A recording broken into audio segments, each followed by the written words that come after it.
Hi, welcome to Knits and Avocations. My name is Brooke, and this is episode 3 of my knitting podcast, where I talk about my knits, my works in progress, and books, and a bit of home herbalism. So welcome, and let's get started with some works in progress.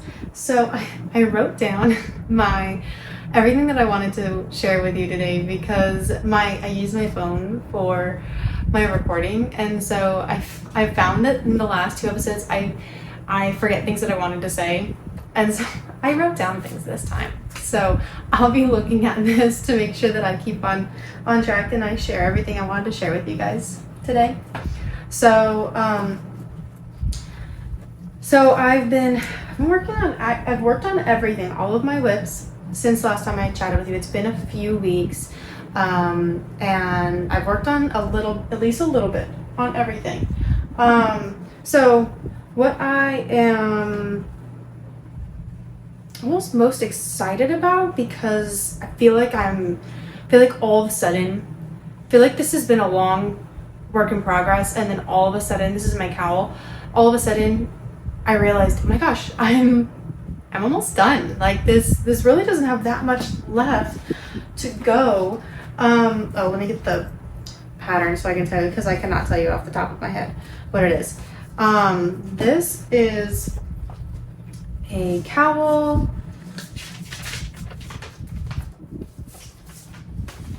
This is the Royal Oak Cowl by Kenyon. It's a pattern from Blue Sky Fibers, and I also used their yarn, which I'll share with you what it is. And what I decided this time I'm going to do, because I can't see, I don't have a viewfinder to see when I come hold things up to you, to see what it looks like to you. So what I'm going to do is record after I chat about everything and show things up close so I can make sure and double check that you can see everything. But I'll show you from here, and then I'll cut in some videos of me showing you the project up close.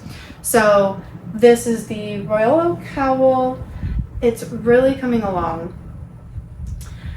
I love the cabling. This is my first cabling project. I'll show you up close, but I am here.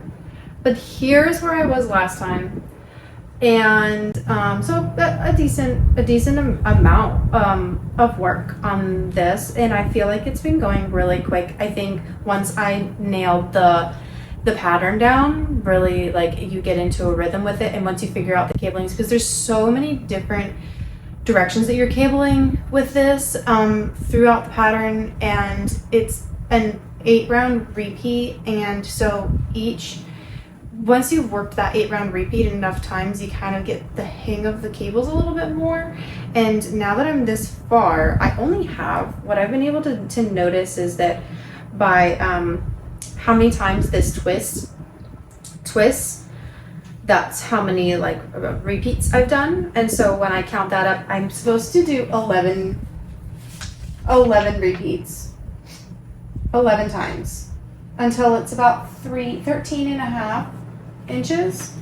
So I only have 3 repeats left, and then I'm done. So I'm almost done with this, and I'm at the end of my ball here, but I have another one ready, and I'm gonna have leftovers, I'm pretty sure. So who knows what I'll do with the rest of this when I'm done. But I'm super excited about this. I really, really love this yarn. I love the pattern. I'm super excited to be able to wear this. If you've been around before, you know I live in Arizona now. So we'll see when I'll actually get to start wearing this, because I'm a sweater girl. I love sweaters and scarves and all things cozy, and I'm already getting what's it called? The pumpkin. It's end of August. I'm already eating those pumpkin spice yogurt covered pretzels from Sprouts, and they are addictive. But I'm ready for fall season. I'm ready to be wearing things that are fall, and this is gonna look really cute, I think. I didn't share with you what the yarn is. I have all my tags here. This is, I'll show you the tag up close as well. This is wool stock worsted, blue sky fibers, It is 100% fine Highland wool in the colorway Wild Thyme, and really gorgeous. I really love it. So there's that. Let's see what else I'm gonna show you next. Socks. So I finished my first sock on that. I was working on some vanilla socks on DPNs, and I finished the first one, as you can see. I still have my light bulb markers in. This is not, I've not washed and blocked this, but I just got these sock blockers. They're actually the ones that, if you watch Kay, the CrazySockLady, her podcast, they're the ones that she has recommended before, that they're on Amazon, and she's linked in her storefront. I was in the market for some sock blockers, and so I went and checked. I remembered her mentioning them. I went and checked it out, and they were still in stock. So, and they're only like $21 plus tax because they're not Prime. But I saved the tag from where they came so that I could tell you. They're made by Bryspun stainless steel sock blockers in Eugene, Oregon. This is the size medium, and they were shipped to me through Amazon from Alpaca Direct. I can show this up close. But this is like the little card that they put in there for me. But it's from Alpaca Direct, but I ordered it through Amazon, and they're great. So I'm really happy to have some sock blockers now, and I'm gonna get this sock block soon, and I will show you where I'm at. Here's the other one that's not in use, but I'll show you where I'm at on the. This is another fun little thing that I got recently. So this is the second sock. I've just made it to the leg. I just finished the cuff. Now I'm on the leg here. But so here's my cuff. I'm doing a 2x2 cuff. I did 25 rounds for my cuff, and so now I just started the body with this color here, and this is the color, the pink is the color pink coral. This is the color rainbow, and it's from Melissa Hue-It of Hue-It hand dyed fibers, and it is a fingering weight. The rainbow color is in 100% superwash merino, and the coral pink is 70 merino, 20 silk, and 10 cashmere. So, and I know I've said before, but in case if this is your first time watching, I'll try to remember to repeat things that I've already said. But they ended up being different because I didn't realize that the coral pink had the cashmere and the silk in it. I was pleasantly surprised when I got it, but I really love it. It's so soft. And I like the rainbow too. And they're really working up nicely together. I really like the colors together. I think they're super fun. You might start to see this about me. I tend to wear a lot of neutrals. I like a lot of oranges, greens. When it becomes sweater time, I do have a lot of I have some more pinks and reds in my wardrobe, and I was just looking at my wardrobe today actually because I'm looking for I was looking for to decide on a color for a project, which I'll share with you guys. I have some project plans that I'm working on, so I'll share that with you too. But I was looking at what colors do I mostly wear, and it is a lot of neutrals, but I also do like some pops of color here and there. With my socks, I tend to, at least right now during this current season of my life, for whatever reason, I tend to gravitate towards the fun pops of color in my sock yarns. I love whenever I see all of those beautiful neutral socks and everything. I'm like, oh my gosh, it's so gorgeous. And I'd love to make those. But I tend to gravitate towards the ones that are really fun, funky colors, which I think is totally fine. And I know there's a lot of people who do that too because they're your socks, And like most of the time we're just wearing them around our houses. So if it's just around my house, like it doesn't need to match any of my clothes really. And at least here in Arizona, we wear sandals all the time. Sandals, and when I wear closed-toed shoes, I usually don't wear socks with them. Like they're just usually slip-ons, you know. And so I don't usually wear socks with my shoes at all. And we also don't have, and I lived in San Diego for a few years while my husband was stationed there, and we just moved here in January, back to Arizona in January. And even there we were always wearing sandals or just slip-on closed-toed shoes. There's no snow, you know what I mean? Like I don't have any use for socks actually during in the winter season when I'm going out. It's just socks in my house really. So I do like to have some funky fun colors to look at on my feet. So that's what I tend to do, at least right now. I have like the funkiest, I knit 2 pairs of Sunday socks. Who's that by? Is that by Petite Knit? Sunday socks. One for myself, one for my mom, and both of those times I picked these like super funky variegated speckled colors that were like bright, like confetti looking colors. Like, you know, we've all seen the bright pink unicorn yarn where it's like bright pink with all the blue and purple speckles and red speckles and stuff. I have those socks. Those are my socks. They're on my Instagram if anyone's connected with me there already. Those, and then for my mom, I made these bright green ones. The colorway was actually zombie or something. Zombie. And they turned out super cute and fun. She loves them, but they're in like that chunky, in worsted weight. And they're just really fun. I just like having fun colors on my feet. So, anyways. Oh, okay. So this bag, I just picked up this bag from Amazon. Can I say I picked up this bag? Usually, I didn't pick it up in person, but Amazon. I got this bag. It's a Cavallini Co pouch from Amazon, but I heard about it from Tayler of WoolNeedlesHands, the WoolNeedlesHands podcast. She's also the owner of Fiber for the People. She was chatting about these bags on one of her last podcast episodes. She has one that says like California, and it has like I think it's a California. Maybe it just had a bear on it. No, you know what? It's a camping one. Sorry, Tayler.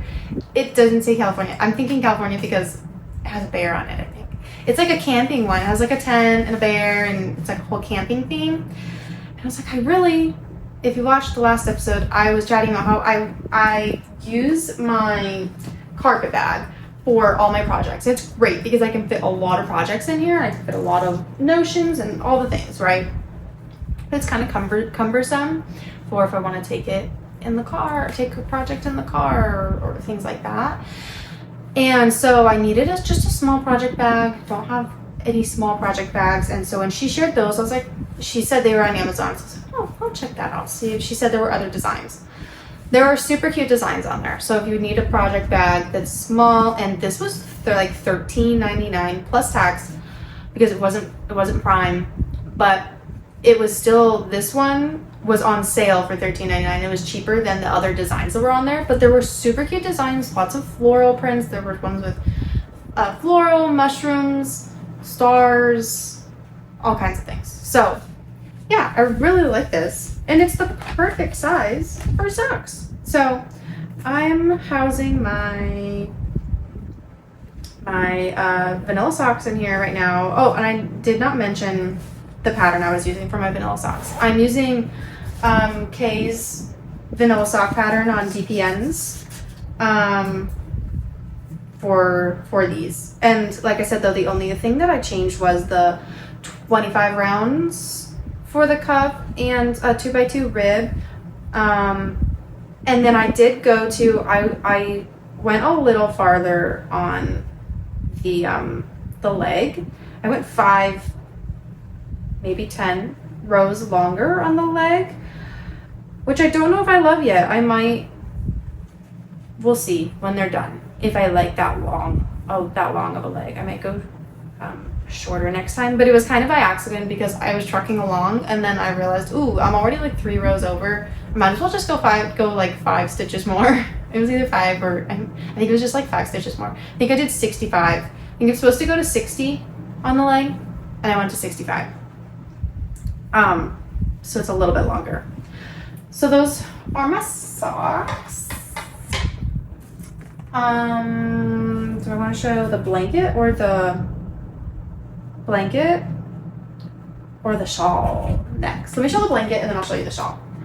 Okay, so blanket that I've been working on, and so last time I hadn't worked on this since the first episode, but since the second episode I have worked on this just a little bit though, not that much. I've been mostly working on all the 3 other projects that I have going on. I'm at the end of my ball here, but this is Knitpicks Simply Wool. It's a worsted weight in the color Wanda. It's 100% eco wool, and it is a basket weave blanket. I've been working on this for years, and I'm hoping to be done with it. Maybe I should set a goal for myself that, okay, when should I have this done by? I hair in my mouth. Wool? Is that wool in my mouth? Here's where I'm at. If you can see, it's a decent size. It's really, I just want it to be like a nice lap blanket, a nice like throw over the side of my chair blanket. But I had decided I was running out of wool. I decided, it's right here. I decided, it's in this basket, that I wanted more. I wanted it to be bigger. So I ordered more. This is the wool. I ordered more Simply Wool to make more. I have three more skeins. So if I used all 3 of those skeins, because I was gonna get 2, and I was like, what if it just isn't long, it isn't enough, and then I want it to be longer, and then I have to order more and then pay more on shipping, and it's a really, really affordable yarn. So I just got 3, and so maybe I'll use all 3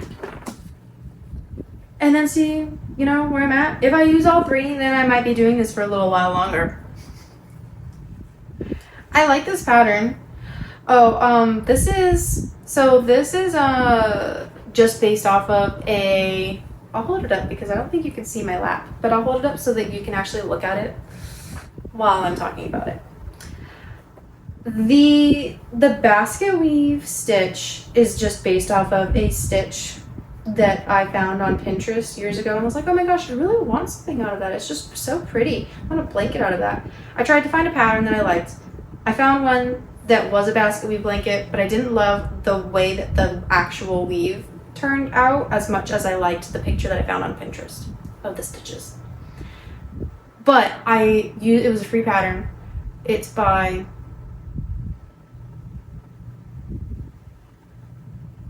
Melissa Donegal. Is that it? I can't remember. It's on my phone. I can't look at it. I used her pattern just for a general outline of construction so that I could see, okay, what did she do for the border and how many stitches did she cast on to make it a good length, that kind of thing. So that's what I did to do the border and everything, the construction really. And then I've been just referring to literally that picture on Pinterest for the stitch. I really love how this is turning out, but it is very time consuming. One row takes quite a while, and so sometimes I'm just not feeling it. But you know what I did do? Okay, I wonder, she might be watching because we connected recently. ExshawKnits, I hope I'm saying your podcast name right. ExshawKnits, I'm so sorry, I cannot remember your first name. But she has a video on her Instagram, or maybe it was YouTube. No, it's on YouTube. So I was binge watching her podcast episodes. She has a great podcast. You should check it out. I will double check that that's the name. I think it is ExshawKnits, but I just hope that I'm pronouncing it right. And I will link her below. Let me try to make sure that I remember that I chatted about it. But she has a YouTube video where she shows how to Norwegian knit and purl. And that was fascinating. I knit continental, but I'm very much so, I mean, as continental knitters, we're, you know, nicknamed pickers. And I definitely, but I feel like there's like a spectrum or scale of continental knitters where you're at on how much you really like do that picking motion and how much you really don't pick. I'm very picky. Like I use my little pincer grasp and I pick my yarn when I'm doing my knits and purls.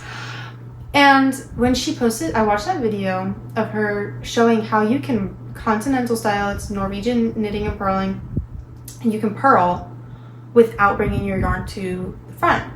I was like, I wonder how much, not that it's like, you know, a race, but I would love to just be, I think we all would always love to be more efficient in our knitting and be able to make more projects, right? Like with the little amount of time I have, maybe I can knit a little faster if I pick this up, this technique up, this style of knitting. So I have been using this blanket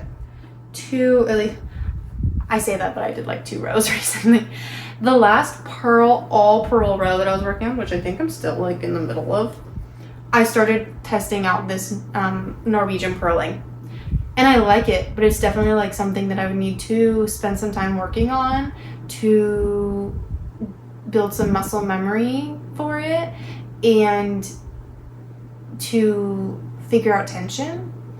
It's really cool the way that it works though, and it would be really neat if I could start doing that. I don't know, I'm not like committed to it. I'm not committed to like changing the way I purl, but I like the idea of it. And so, but I haven't been gutsy enough to try it on any of my projects that I've already been working on doing my regular purling, because I don't want it to look different. So I thought, what the heck, I'll do it on a purl row on here. You won't even be able to notice.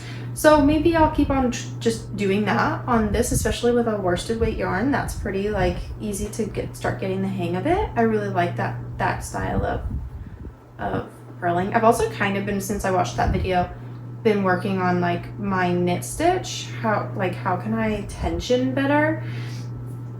If I want to go faster though, and I just want to mindlessly knit, then I just revert back to my normal, really like picking. But if I'm thinking about it, then I'm like, can I tension this better so that I can knit faster? So yeah. Anyways, Basketweave blanket. I will link ExshawKnits. Trying to remember your name. It's not coming to me right now. Sorry, girl. I love your Instagram and your podcast though.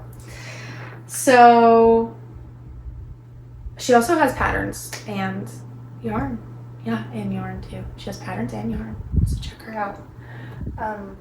Okay, what's next? So Shawl. Okay, so last time I showed you that I got new acquisitions, which was my yarn from the red pansy, which is just gorgeous. I can show you up close here for a moment. And this is from the red pansy. This is Water Lilies 1919 from her Monet collection. It's her Voyager sock weight. It is a 75% merino, superwash merino, 25% nylon. And I am knitting the Find Your Fade shawl by Andrea Mowry with this yarn, but I'm not fading.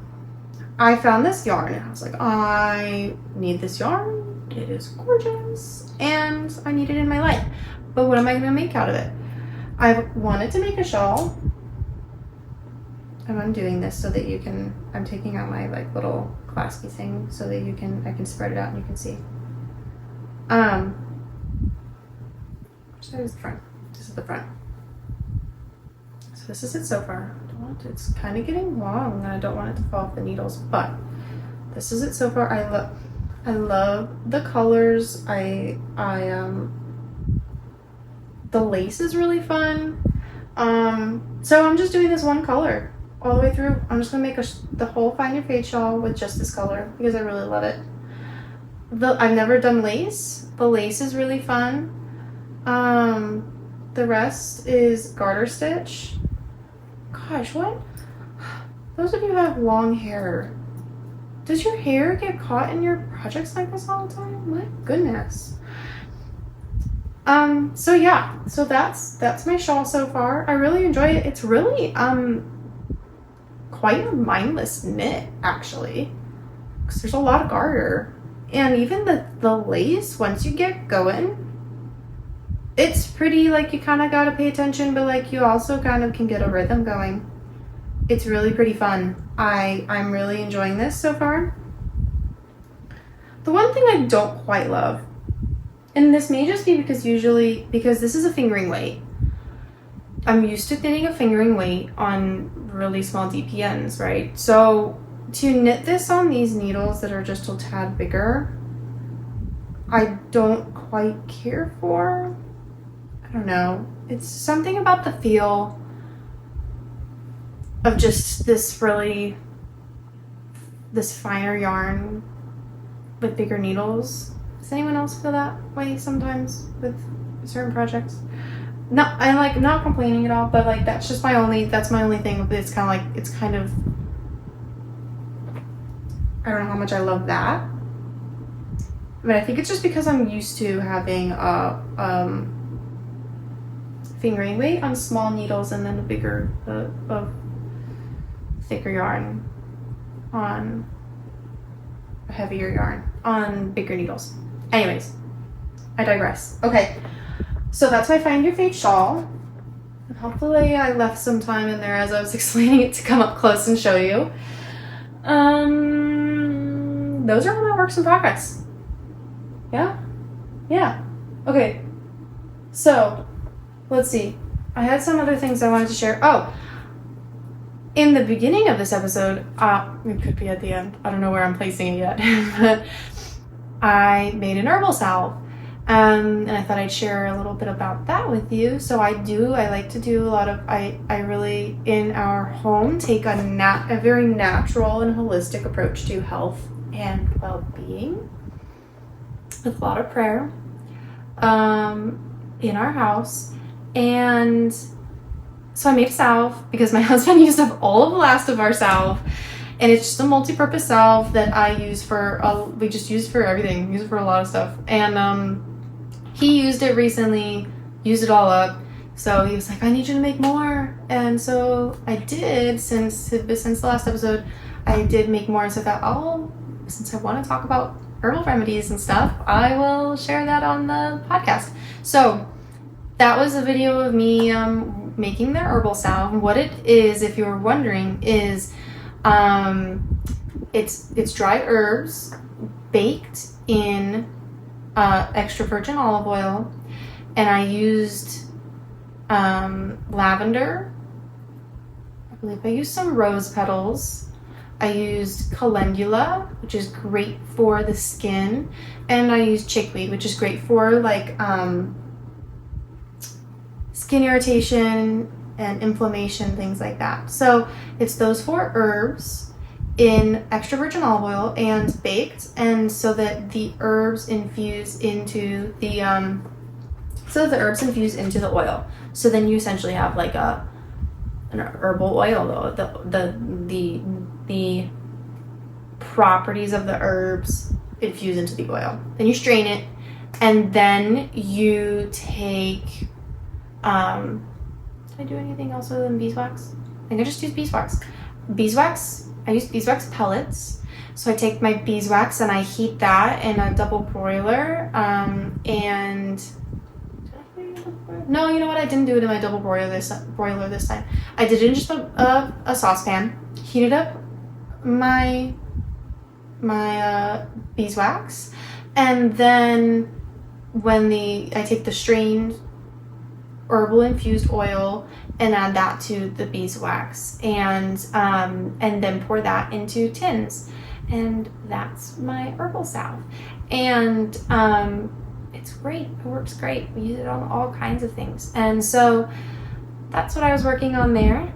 And if you enjoyed seeing some herbal remedy making in action, let me know. And I'll see if maybe I can share some more of that, or more of like, I don't often, usually I find with things, I think a lot of makers get this way, like we have a lot of different hobbies and passions in different areas, and when we get into something we tend to really concentrate on that hobby for a good while. And I haven't had one of those, like, I always say like, oh, I'm in a knitting kick, which I've been on a long knitting kick for a while, or I'm on a reading kick, or I'm on an herb kick, or I'm making a lot of herbal remedies, or I'm reading a lot, or I'm doing one thing usually. For a long while, I've been pretty good about balancing reading and knitting. But I have not done a lot of herbal remedy making in a while, and maybe it's just because I didn't have any needs for it. I don't know. We always have needs for it. But it's been a while since I've made anything, and because I needed that salve, I needed more of it. So that's why I did that. But it's not often that I really make things a whole lot, unless if I'm super like, oh, I'm making one thing after another. Or usually it's just like I'm treating my family. Like if my kid, like last week, my 2-year-old had a cold. So I crank out all of the different herbal things that I have, and dose them up on my echinacea and elderberry elixir and tinctures and, all those things. And I tend to just use a lot of, I think in the last year, I have done more buying of natural products, because I'm really good at knowing clean ingredients and like ingredient reading and finding good, like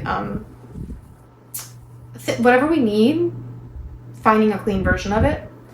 And I've done a lot more just buying what I need in the last year than I have making. So there's a lot of like where I could be making an echinacea tincture. I haven't. I would just bought an echinacea tincture because I did not. I think I use Herb Farm if I buy it. I've gotten what's my elderberry elixir from? It's not just ingredients. It's gosh, what's the name? Earthly.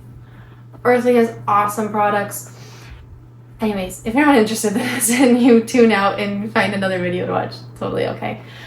Next, I'm just planning on sharing with you my project plans, and I'll put some pictures up for what I'm looking at, and then I also have some books here if I get to that. So if you're interested in that, stick around or fast forward. But anyways, so herbal, I tend to buy things in the last year rather than making them, even though I could make them, but I just have very little time to do that, or energy a lot of times. So I just choose to do other things. So I do end up, taking out a lot of other herbal remedies that I haven't necessarily made myself.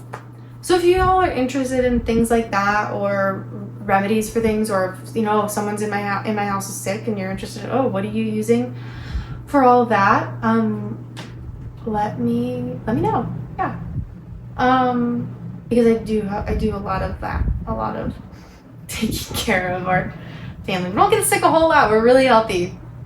But we have been sick quite a lot this year. I think what it is, being so off topic, we've been sick a few times, and what it is that we're out in public a lot more, not because of, the pandemic and all that. It's more because of, we were in San Diego for years, and we saw people there. We had friends, we had a church family and everything, but we're in our hometown, and we see people a lot more. We see our family a lot more. We go out a lot more, and and also at our church, there's a lot more kids at our church, and I spend time with my kiddo in the mother's room every Sunday during the message, and so we bring things home. So, which is fine, because we've been great.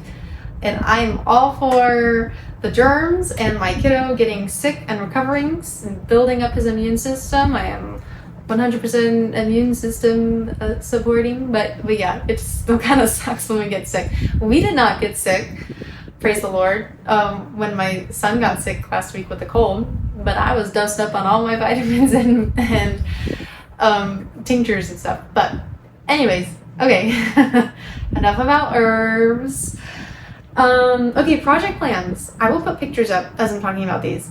So I've been doing a lot of project plan research because once I realized that I was almost done with this cowl, I was like, what am I gonna knit next? Fall season. Yeah. So I have 3 things that I've decided I'm going to knit up. I might be now thinking about I might be adding other things, only because I like to always have socks on my needles. I like socks. Mindless knitting. So I might add some, like, I think what I'll do, none of these colors that I've been picking are fall. Can I pick for that color?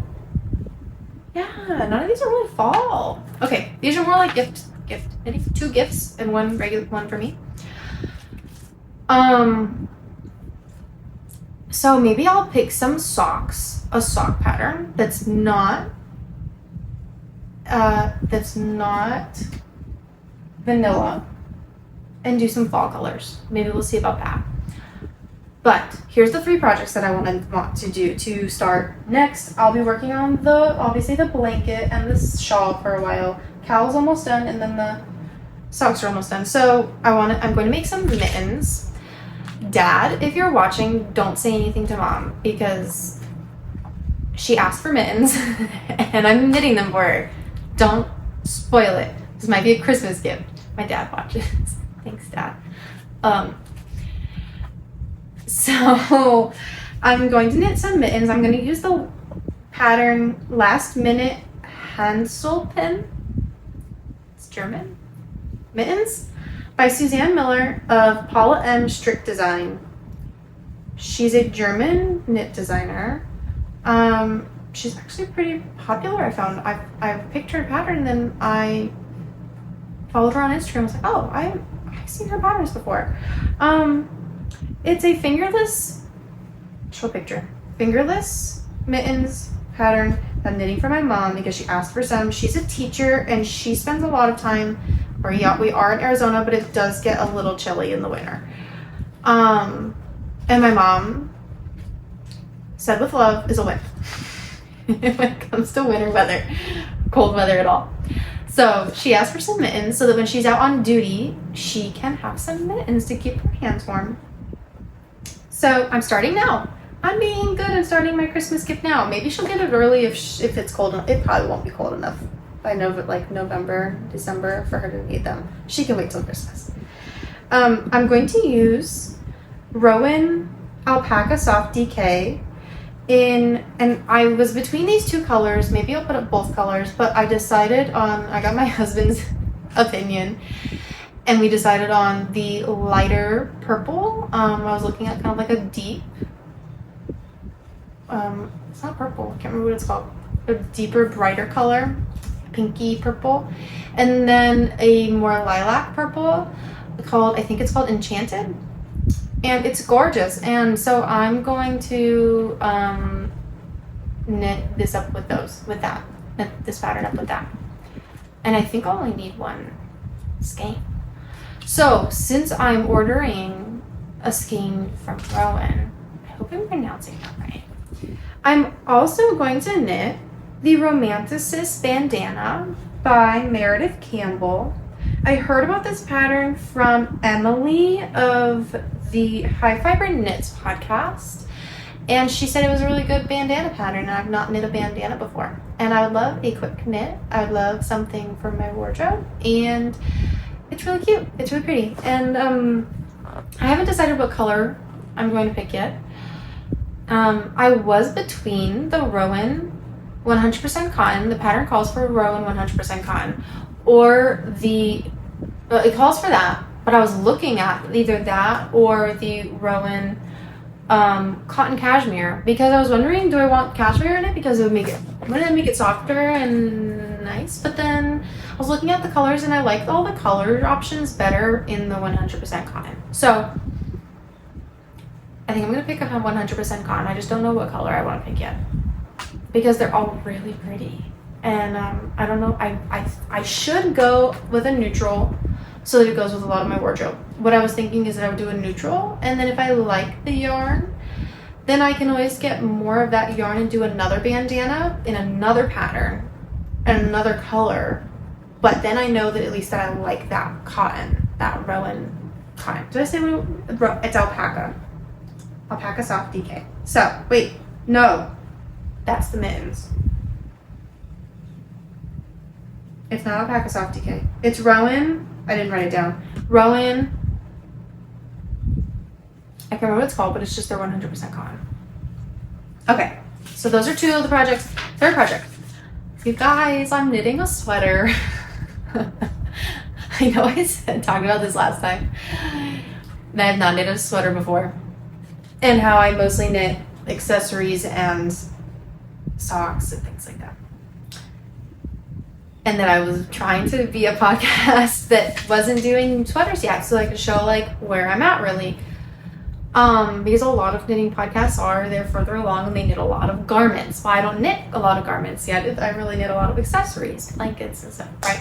Well, I'm knitting a sweater because I really want to learn. And I'm super excited to I want to give it a try. It's kind of scary. So what I decided is, someone recommended this. If you recommended this in my comments last time, thank you, because I decided to do this. I'm going to knit a sweater for my 2-year-old so that it's on a smaller scale. I can really get to understand the construction of a sweater, and I've also never held any 2 yarns together before. I've never done that. So that will be new to me. I'm sure it's not hard. But like, you know, when it's something new, it's just kind of like, oh, that's just another thing that I have to figure out. So holding things together and not tangling things up, I decided to knit. I went with a really simple pattern. I think I decided to make the Monday sweater. I'll put a picture up. Monday Sweater Junior by Petite Knit.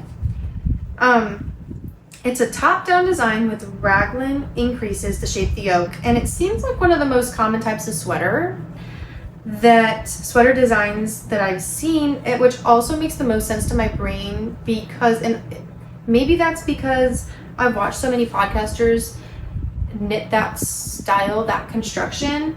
I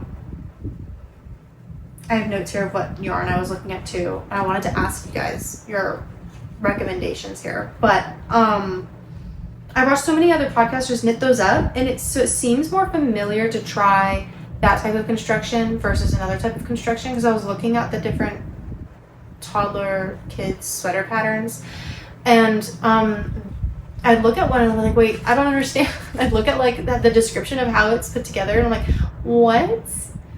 So this makes the most sense to my brain because I think I've just seen it. I've seen people work it up. A raglan. Shaping the increases. Yeah. So, this is what I'm doing.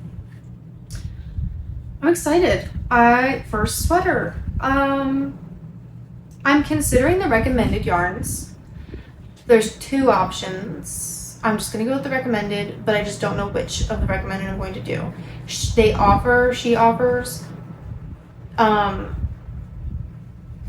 options of like 2 yarns put together and then another 2 yarns put together. So the first option is Merino Singles by Cislariget. I hope I'm pronouncing that right. I probably am not.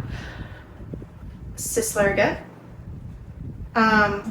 Held together with Silk Mohair by Isager. Someone tell me how to pronounce these. I needed to just look up. I thought about looking up like on Google how to pronounce these before I started, but I did not feel like taking the time to do that. So it's nap time. Time is sacred. So Silk Mohair by Isager. Or Sunday by Sandnes Garn, held together with Tin Silk Mohair by Sandnes Garn. So if you have recommendations on either of those, if you've used either of those, let me know what you preferred, what you liked, what you didn't like about it.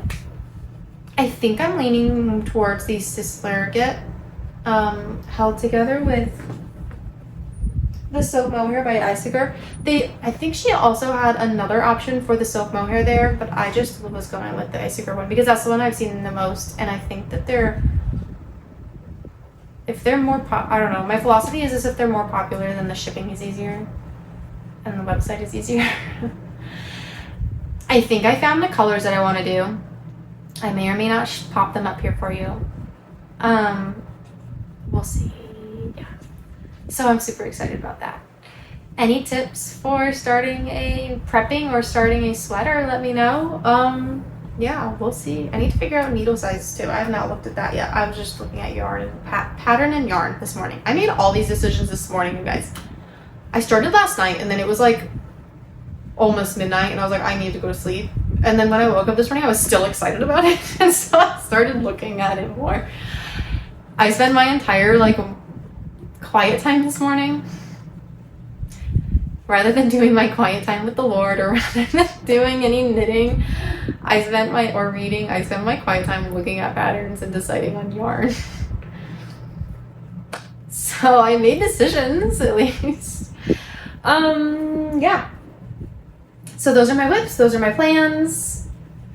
Books. I almost forgot to share books and I was like, oh my gosh, I usually share books, I'll go get my books. If you'd like to hear about my books, here we go. If not, I will see you next time. Okay, so I had people interested in this last time I chatted about it. So I'm reading The Real Anthony Fauci by Robert F. Kennedy Jr., who is running for president.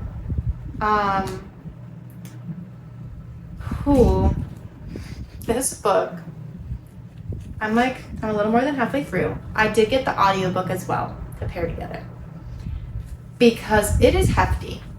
It's a hefty read. Look at this. You see that? It's like, do you see the margins? It's a hefty read, you guys. But I'm also still using like a highlighting. I'm listening to the audiobook and then when there's something I'm like, oh my gosh, what? Then I go grab my book and then I go and highlight what struck me. This book, if you have spent any time, I don't know, it's almost like every American should read this book. Gosh. I don't want to say any words on YouTube to get like things come up. But if any of these things on this title, if you have dove into any of these, if you have done any deep dives like I have, I've already done my deep dives when I had my kiddo on those. Big deep dive.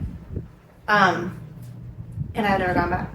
And I'm so thankful and blessed to have had the people in my life who encouraged me to do my research and to really question things and to be able to make the choices that I've found and felt was best for my little one and for myself. But this book is not all about those. It is about the recent thing that we all went through the last several years. Big part of that. It's wild what he shares. You need to read it. It's about HIV and AIDS. Unbelievable and so heartbreaking what I've learned. Also, I thought I knew a good amount about all these things. I have a bachelor's degree in public health, and I was brainwashed. I won't go too far into this, but I was definitely brainwashed in my schooling, in my studies, to believe everything that those big organizations say. And I have completely turned away from that, believing them. Again, trying not to say certain words.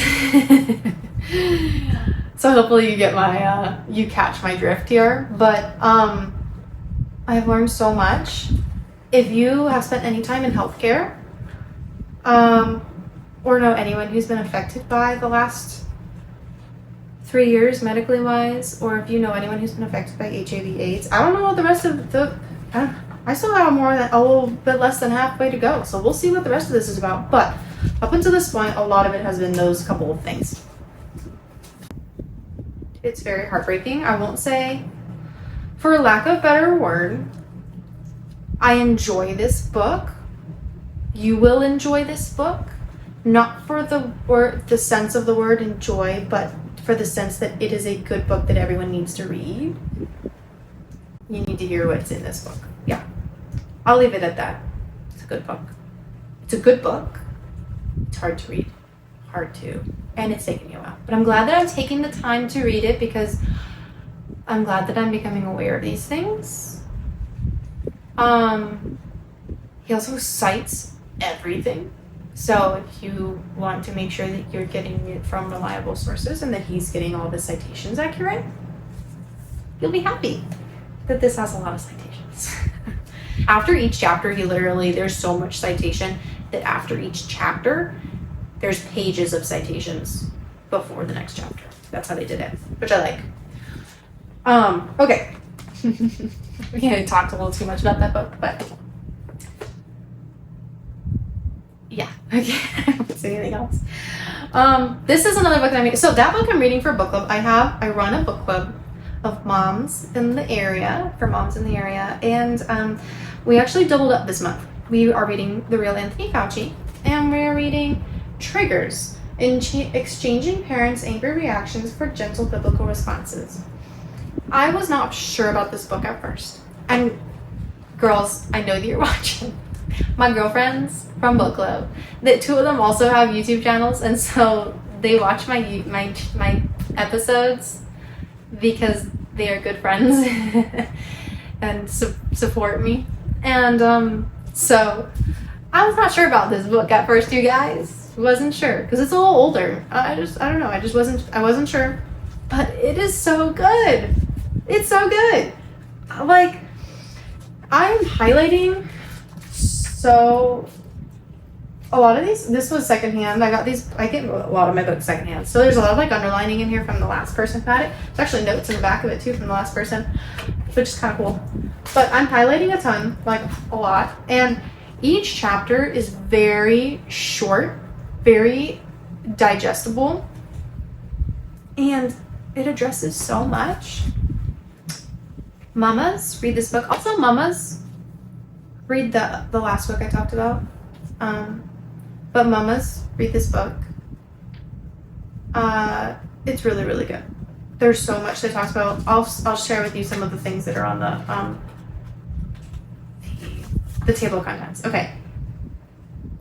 Disobedience, backtalk, disrespect, strong-willed children, angry kids, whining and complaining, sibling rivalry, ignoring instruction, lying and deceit, manipulation, ADHD, autism, dyslexia, OCD, APD, ODD, video game addiction, overstimulation, irresponsible behavior. When will they ever change?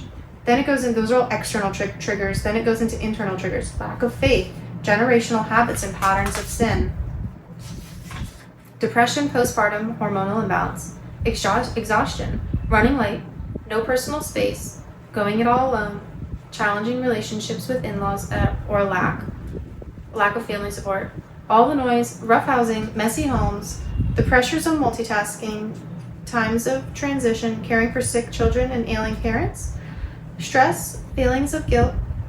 That's it. You can hear my kiddo waking up. This will be the last book I chat about because I'm gonna have to go get him up from his nap. This is really, really good.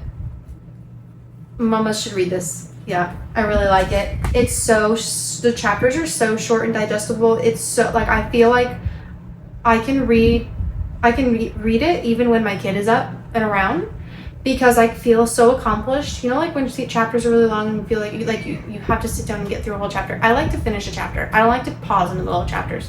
This makes me feel really accomplished, I think, when I'm able to finish a chapter. And it's a whole topic finished really fast. And so it's really great. It's 2 authors, 2 moms. They give great advice. It's all biblical based. They offer tons of scripture. It's great. Check it out.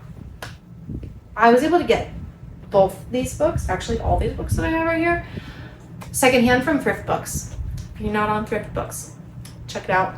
I get great deals there. Real fast. I also got these. I'll share with you just the books that I recently picked up, because he'll be finding that. He has his light in there turns on, and he plays with stuffed animals and plays with his. I digress. I let him go to sleep if he's is playing with a truck or something. Currently, you know what? I think he has his Tigger in there right now. If he's playing with a toy that's safe, I let him go to sleep with it. So then he ends up playing with it for a little bit until I go get him. I got all these on thrift books recently. 3 of these. One of these is I brought it in because it's the first book. It was in a series. Passionate Housewives, Desperate for God. I won't go too much into this because I need to go. But this is so good. There's not a lot of highlights right there, but I'm highlighting a lot in this one. Very, very good. Maybe next time we'll chat about it a little more. I'll probably have finished it. Raising Giant Killers. I've been wanting to read this for a long time. I finally picked it up on thrift books because it was a really good deal. Bright Young Dead, which is the second book in the Mitford murders. And it is the author. She wrote the New York Times bestselling Downton Abbey books. It's the same author. So if you like Downton Abbey, like I do, if you like Downton Abbey vibes, she wrote the Downton Abbey book series, and I think the TV series came first, but then she wrote the companion books. So if you like Downton Abbey, this is the same era. You might like these. Mitford Murders is the first one. Second one is Bright Young Dead. I need to figure out remember what happened in this one before I start this one, but I finally got this one because it was available on hardcover and I wanted it to match. I like them to look pretty next to each other. So yeah, I'm a little picky about that. That's it. That's everything. If you made it this far, thank you. Thanks for hanging out. Leave below your recommendations for the sweater yarn. If you have any tips on sweaters, recommendations on those yarns, leave that below for me. And yeah, share with me anything you want to share. Thoughts. You can find me on Instagram at Brooke __ I hope I'm getting this right. I'll link it in the comments. I'll link it in the description. Brooke __ Shovlin. SHOEVLIN. And just request to follow me because I have it private. But yeah, come connect with me. I post my books and book reviews and knits and stuff there too. And so yeah, I'd love to connect with you and chat over there in the comments. Anything, whatever floats your boat. Yeah. Okay, I better stop talking and go get him a snack. I'll see you all next time. Thanks for hanging out with me.